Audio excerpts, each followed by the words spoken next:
word show with me, Trainer AJ.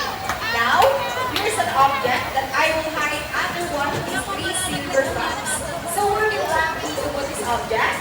On your left, on your right, or on the middle? Now inside, left, right, or middle? Okay, so let's put it right here. Now let's call an exciting bird, Dazzle. Dazzle is our student president kakatusin, named kakatuwa followed by Dazzle Philippines in the forest along the east coast of Australia. They are very loud birds and can eat almost any time. They eat everything that seeds, nuts, fruits, such as durian, papaya, rambutan, and they also love corn. Now guys, do you think Dazzle has the ability to find an eaten object? If it's yes, then say, you can do it, Dazzle! Go, Dazzle, find the eaten object for us.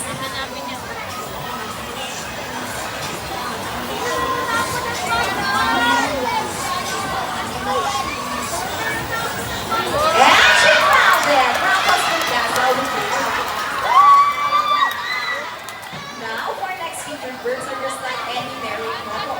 Monogamous, meaning they will be partners for life. You can find it right, but as any couple will attest in a relationship, love always be balanced. Being sassy and rocky are beautiful here, one love on the day, and your battle comes to the best in a basket to me.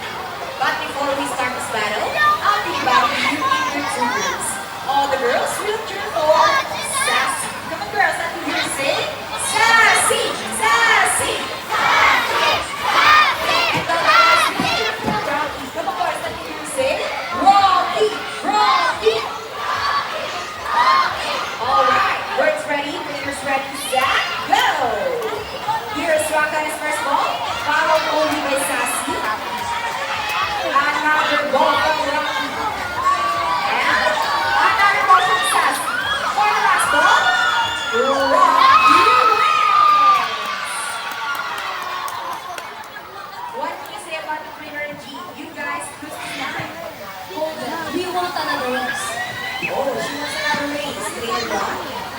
You sure about that? Do you want Sassy to lose again? Well, this time I guarantee you that Sassy will win.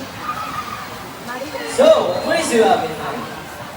I'm thinking about the ring race. And what is our race? The first bird who can drop the rings into the bowl, the fastest is the winner. And that is ring race. So the ring race it shall be. Remember guys that boys already have 1 point. So girls, let's cheer louder for Sassy to win this time. We'll be doing this again like this time. A ring race. Ready? Set? Go! Here is Rocco's first ring. Followed only by Sassy. And a ring from Rocky. Okay, let's have it. Sassy, pick it up. Rocky wins. Let's set it up.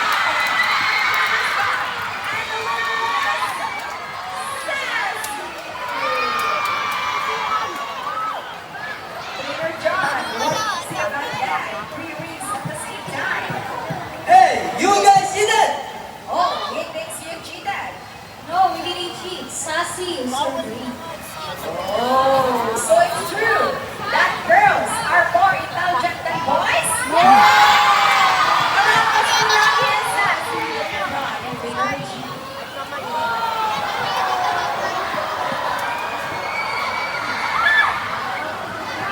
Products are particularly known to be intelligent and perceptive. That's why we believe you can have your skills and not get bored. So here's Sassy once again, and she will show us how intelligent she is by putting the shape back to its forest block. Just like Sassy, green-winged macaws are from South America. They are known to be the gentle giants of the parrot family. It is because they are the second largest next to the Alice macaws. They can grow up to 92 cm length and can be up to 8 years old. Scientific name is Arachnotera.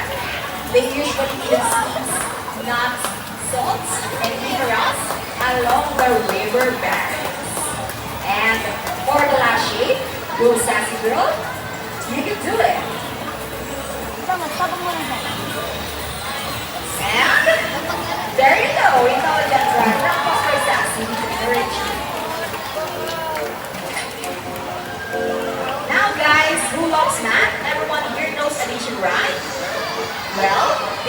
Sparrow program will lead most people back home to the beach, even as leaders. Do you think birds can do that? But before we learn our mathematical wizard, I'll be giving two numbers between 1 to 50. So any number between 1 to 50? Any number, guys? Okay, so first of all, number 7. Okay. How about the second number? Okay, second number will be number 10. So the key is 7 plus 10. Let's see if our mathematical wizard can solve this equation. But first, the energy will double the number.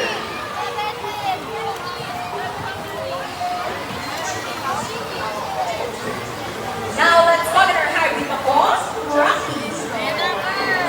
Wow, look at that. What a beautiful actress. Okay, so JP's round ready. Go Rocky, so the equation for us. 7 plus 10. Power version. And Rocky gets the first number correct. So how about the second number? Okay, up to the second number, Rocky will round up his numbers. 10 plus 7. Let's see if Rocky can do this. And Rocky